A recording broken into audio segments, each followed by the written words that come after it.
Stanford's Dr. Garry Nolan just revealed why he didn't want to analyze those controversial tridactyl mummies from Peru, while simultaneously making breakthrough discoveries about consciousness as an interface with non-human intelligence. These are two completely different research tracks that are reshaping our understanding of the phenomenon. Today we're breaking down two major interviews from this week where Nolan discusses his separate investigations, the scientific problems with the tridactyl specimen analysis, and his groundbreaking consciousness interface research. As always, you can find the sources in my detailed articles at ufonews.co, along with in the description box below. Hey ufologists, I'm Cristina Gomez, and welcome to this episode of UFO News Updates. Now, one of the things that I found interesting were the fingerprints that seem to be of a different character than you would expect from human or monkey. So if we were considering that these things were constructed, or hoaxed, sure. The fact that they have fingerprints is interesting. Dr. Nolan's analysis of the Peruvian tridactyl specimens focused purely on biological and forensic science. While speaking with Vinny Adams on his show Disclosure Team, he identified specific anomalies that caught his scientific attention, fingerprints that don't match human or known primate characteristics. However, Nolan makes clear distinctions about these specimens. Some are obviously constructed, while others show genuine age through carbon dating. And let me provide a little bit of important context here. I recently spoke with the research team from Peru, and they clarified a crucial detail about this particular controversy. The Peruvian Ministry of Culture confiscated what they determined were constructed dolls from an airport shipment. However, the ministry then used these confiscated dolls to make a broader claim, arguing that because these particular specimens were fake, all the bodies in the research team's possessions must also be fraudulent. And this represents a significant logical leap that the research team is now challenging through an active lawsuit. The team maintains that the confiscated dolls are separate from the overall larger specimens that have undergone extensive analysis. And I've covered this entire controversy in detail through my Nazca body series and interviews on my channel, and I will link that playlist in the description box below for anyone wanting the full background on the entire situation. When it comes to genetic explanations, Nolan explained that single mutilations like the polydactyl can't account for the complex anatomical features observed. As he noted, evolution doesn't work quite like that. Multiple genetic modifications across the genome would be required, making this a much more complex biological question than simple finger count variations, which biologist Ricardo Rangel goes into detail on that, specifically on the body Maria, which has now been explained is actually a male instead of a female. You can't do good science under the public glare because people who want results and updates every week or every other week, what they're doing is risking putting under duress the people who are trying to give the information, because you'll give information and you'll say, I think it might be this. And then, a week later, you might think something different, but it's too late because the Daily Mail has already said Stanford scientist sequences alien baby.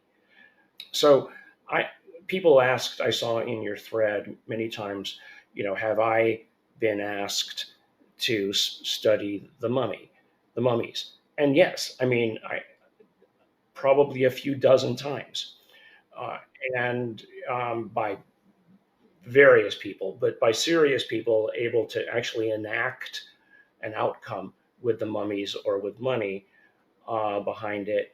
The first time I was asked, one of the requirements was that every moment would be filmed.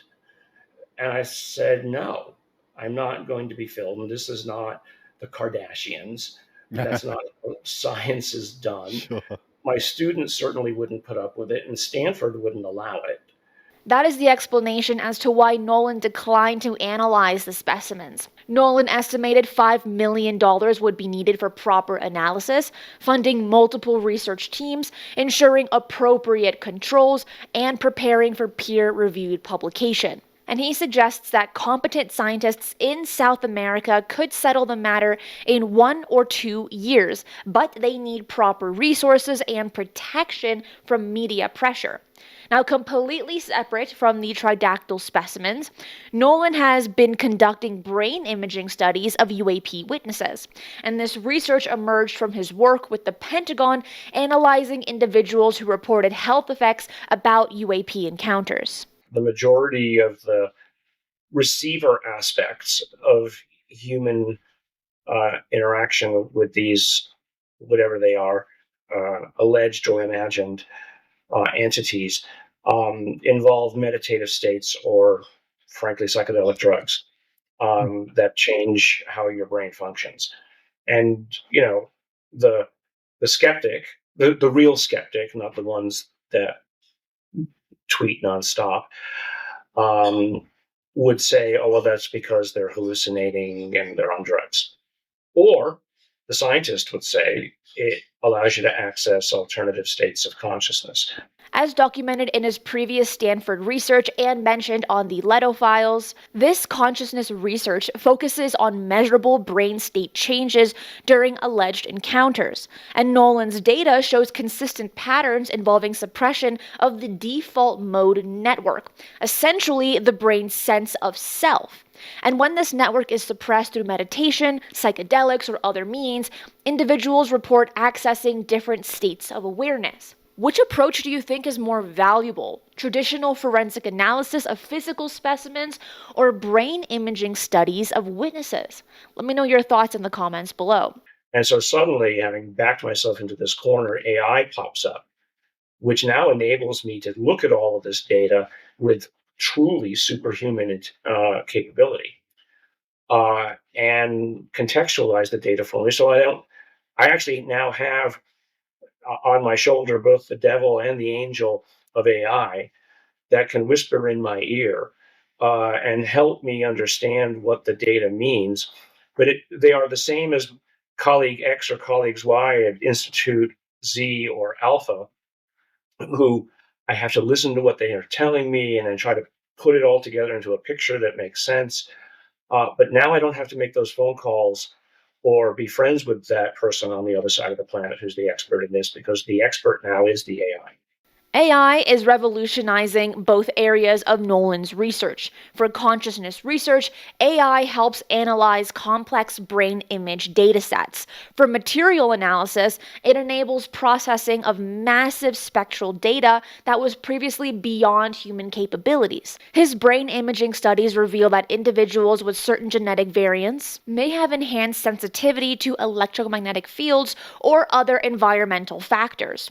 And his research implies that developing human consciousness capabilities could be crucial for future contact scenarios. If consciousness truly serves as an interface mechanism, then understanding and training these abilities becomes essential for humanity's development. Meanwhile, his materials and specimen analysis focuses on determining whether physical evidence represents genuinely anomalous biology or technology. And these forensic questions require traditional scientific methods, proper funding, and protection from media sensationalism.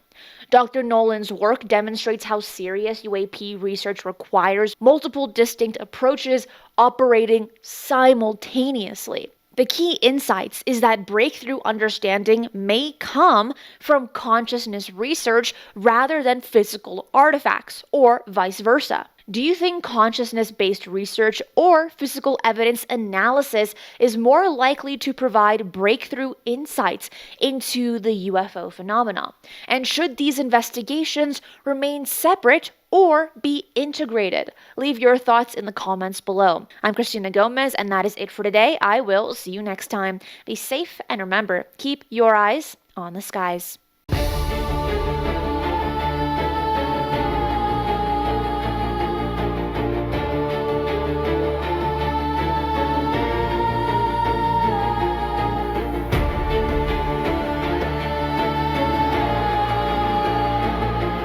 enjoyed today's show, hit that like button. And if you're not subscribed, what are you waiting for?